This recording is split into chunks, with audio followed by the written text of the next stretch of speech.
L'homme ne vivra pas de pain seulement, mais de toute parole qui sort de la bouche de Dieu. Voici votre moment de méditation quotidienne.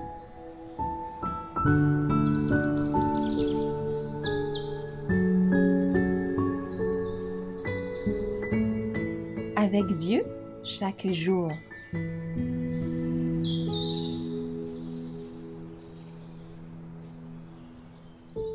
La délivrance, le 6 décembre. Les rachetés de l'Éternel retourneront. Ils iront à Sion avec chant de triomphe, et une joie éternelle couronnera leur tête. L'allégresse et la joie s'approcheront, la douleur et les gémissements s'enfuiront. Ésaïe 35, verset 10. C'est au coup de minuit que Dieu manifeste sa puissance pour délivrer son peuple. Le soleil paraît dans tout son éclat. Des signes, des prodiges se suivent en succession rapide. Les méchants observent cette scène avec terreur, tandis que les justes admirent les gages de leur délivrance. Tout dans la nature semble avoir abandonné sa marche ordinaire. De lourds et sombres nuages se lèvent et s'entrechoquent. Au milieu d'un ciel irrité, on distingue un espace clair, d'une gloire indescriptible. La voix de Dieu en sort, semblable au bruit des grandes eaux, et proclame « C'en est fait ». Cette voix ébranle les cieux et la terre. Il se produit un grand tremblement de terre, tel qu'il n'y en avait jamais eu depuis que l'homme est sur la terre, un aussi grand tremblement. Le firmament semble s'ouvrir et se refermer. La gloire du trône de Dieu paraît.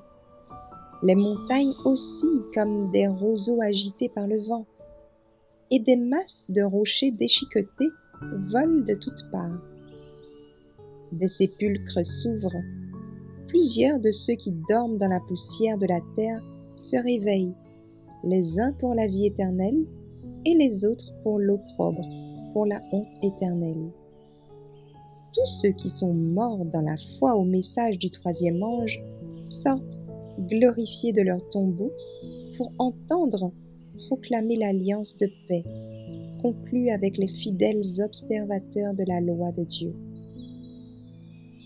On entend alors la voix de Dieu, annoncer du haut du ciel le jour et l'heure de la venue de Jésus, et proclamer à son peuple l'alliance éternelle. Comme les éclats du plus puissant tonnerre, ces paroles font le tour de la terre. Les enfants de Dieu les écoutent, les regards fixés en haut, et le visage illuminé de sa gloire,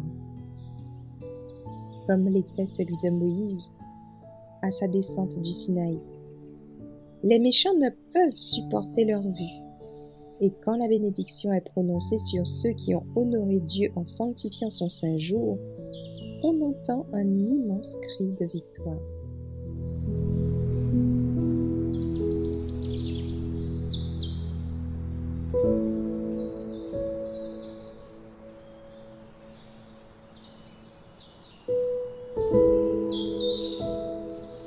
Merci d'avoir écouté cette présentation.